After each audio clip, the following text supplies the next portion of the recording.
Hey Freunde und herzlich willkommen zu einem neuen Video. Ein weiteres DLC wurde geleakt, unter anderem wurden Namen in den Spielteilen gefunden und auch Teile der Story und das schauen wir uns heute an. Auf meinem Kanal dreht sich alles rund um Assassin's Creed. Ich habe hier wirklich Guides, News, Leaks und auch wenn es ein bisschen ruhiger wird, Lore. Dementsprechend lasst da gerne ein Abo da. Aber jetzt legen wir los. Und zwar, wie soll es denn anders sein, hat der gute YouTuber Jonathan, der französische YouTuber, ein Leak-Video rausgehauen. Und dabei hat er einige Namen entdeckt, die halt auf das neue DLC hindeuten können. Und er sagt sogar, es kommt vor dem Muspelheim-DLC. Was das genau bedeutet, das schauen wir uns natürlich jetzt an. Ganz kurz nochmal als Roundup. Was wissen wir denn eigentlich? Wir wissen also ganz klar, wir haben jetzt noch das Paris-DLC, was kommt im Sommer, im August vielleicht, je nachdem.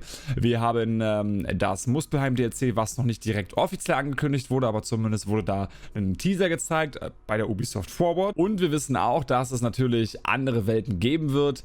Wir wissen auch, dass, klar, wir haben da alle Welten gesehen und können da auch eindeutig sehen, was für eine Welt da gezeigt wird. Niflheim sieht man ganz klar, Helheim sieht man ganz klar, Muspelheim sieht man auf jeden Fall deutlich. Also es gibt schon viele Hinweise darauf und Möglichkeiten, dass da neue DLCs entstehen. Es wurde ja auch gesagt, dass es einen Year 2 Pass gibt, also beziehungsweise ein zweites Jahr in Assassin's Creed Valhalla. Und es wurde grandioses geleakt von ihm. Wer sich das jetzt nicht anhören möchte, der kann natürlich gerne jetzt abschalten. Es sind natürlich Spoiler, ganz klar. Dementsprechend werde ich jetzt ab sofort nur noch Spoiler unfrei reden. Das heißt also, wenn ihr storytechnisch noch nicht durch seid, dann jetzt vielleicht abschalten. Auf jeden Fall hat er etwas geleakt und zwar wurde Svartalfheim World Location Name gefunden und noch viele andere Bezüge zu Svartalfheim wurden gefunden. Und was unglaublich ist, er hat nicht nur das gefunden, sondern er hat auch ganz viele Namen dazu gefunden. Was ist Svartalfheim? Svartalfheim oder Nidavellir, das ist die Welt der Schwarzelfen bzw. der Zwerge. Und wir kennen ja auch schon einen Zwerg, den haben wir auch schon in Asgard kennengelernt. Ich habe jetzt leider seinen Namen vergessen, aber er meinte, dass er nach Hause gehen wird. Und ich bin mir sicher, dass wir ihn wieder treffen werden. Und ich meine, die Zwerge sind ja auch dafür verantwortlich, dass zum Beispiel, also indirekt, dass zum Beispiel Fenrir gefangen genommen wurde. Ja?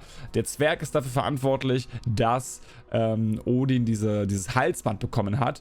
Und von daher könnten wir darauf vermuten oder etwas schließen, dass in der Zukunft Odin in diese Welt geht, um etwas erfinden zu lassen. Also er sagt vielleicht zu den Zwergen, hey, bitte erfindet etwas, das Ragnarök verhindert, wahrscheinlich gar nicht möglich, aber sowas in der Art. Es wurden noch weitere Dinge gefunden. Klar, es wurden neben Städtenamen zum Beispiel oder Ortsnamen, zum Beispiel Ulda, Felda, Olfdun, Ivaldi, Milna, verschiedene Orte wurden da gefunden. Das klingt schon sehr nordisch und auch sehr zwergisch, finde ich. Wurde eine Sache gefunden und zwar Knowledge of Ymir's Flesh.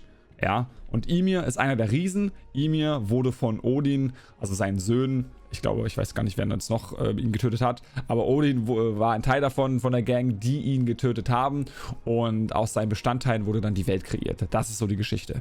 Und Ymir's Flesh sind am Ende des Tages seine Überreste und ich bin mir sicher, dass Odin so mad ist, dass er in dieser Welt versucht, dieses Flash zu finden, ja, diese Überreste, um mehr Weisheit zu bekommen. Das heißt ja auch Knowledge of Ymir's Flesh, also Weisheiten von Ymir's Überresten.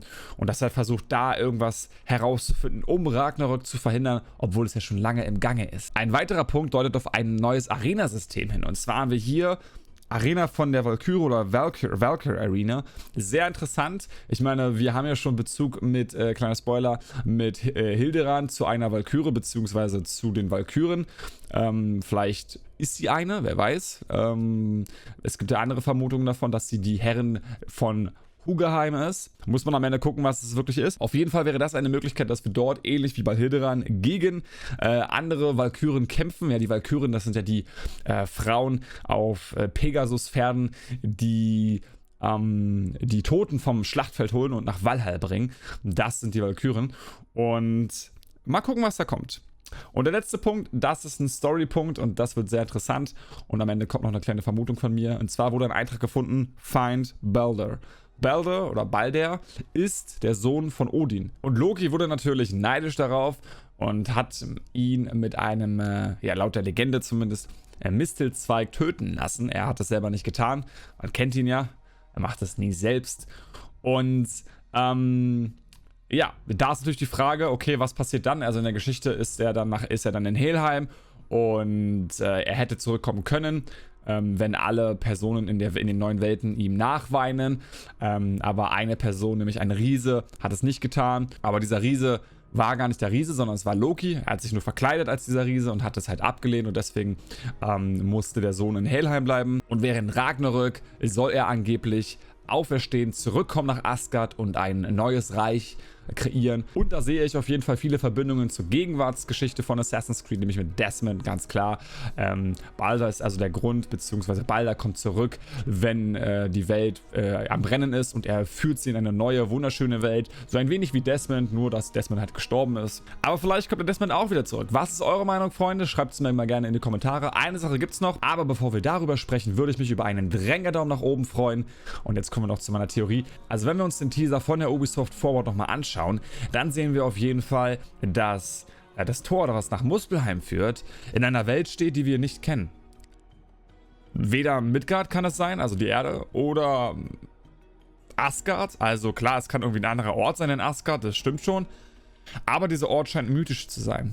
Und das könnte ein Hinweis darauf sein, dass es vielleicht wirklich stimmt, was Jonathan gesagt hat. Denn er hat gesagt, okay, das vierte DLC, beziehungsweise Muspelheim, wird das vierte DLC und nicht das dritte.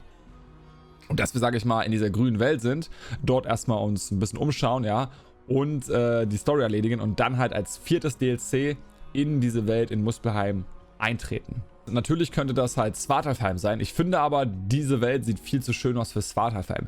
Wenn, dann würde ich eher sagen, dass es Alfheim ist. Allerdings kann man auch nicht wirklich sagen, ob es das ist, weil Alfheim wird in keinster Weise irgendwie angesprochen, beziehungsweise darüber wird gesprochen. Es gibt noch einen weiteren Hinweis, der auf die weiteren Inhalte hindeuten könnte, die auch im Year 2 Pass erhältlich sind. Und zwar, nämlich, wenn man die Mastery Challenge beendet, kommt man in einen Raum mit 3 Welten. Und das ist ganz klar natürlich Muspelheim, Niflheim und das in der Mitte könnte wirklich Alfheim sein. Und das ist ja der Wohnort von Frey, dem Zwillingsbruder von Freyr. Frey haben wir ja schon kennengelernt, allerdings Frey noch nicht ganz. Ich glaube, der wurde auch in der Ragnarök-Sequenz gezeigt, aber es gibt dafür keine Reinkarnation, die wir bisher kennen. Wenn nicht, korrigiert mich gerne. Das sind auf jeden Fall viele Theorien, lasst mich aber gerne eure Theorie wissen. Doch was wird da kommen? Schreibt mir auf jeden Fall eure Theorien gerne hier rein. Werden wir jetzt erst in Alfheim sein und dann in Muspelheim? Oder wird Muspelheim ein komplett separates Spiel, quasi so eine Art Mini-Standalone, so wie Freedom Cry zum Beispiel. Lasst es mich auf jeden Fall wissen. Ich bin gespannt. Ich bedanke mich bei euch. Kurze News auf jeden Fall. Die Woche geht es auf jeden Fall weiter mit den Guides und dann ab nächste Woche wieder normaler Content. Ich freue mich auf euch. Bis dahin. Ich mache mir erstmal einen bunten schönen Tag. Viel Erfolg. Bis dann. Euer Pascal. Tschüss mit Ö und ciao mit V.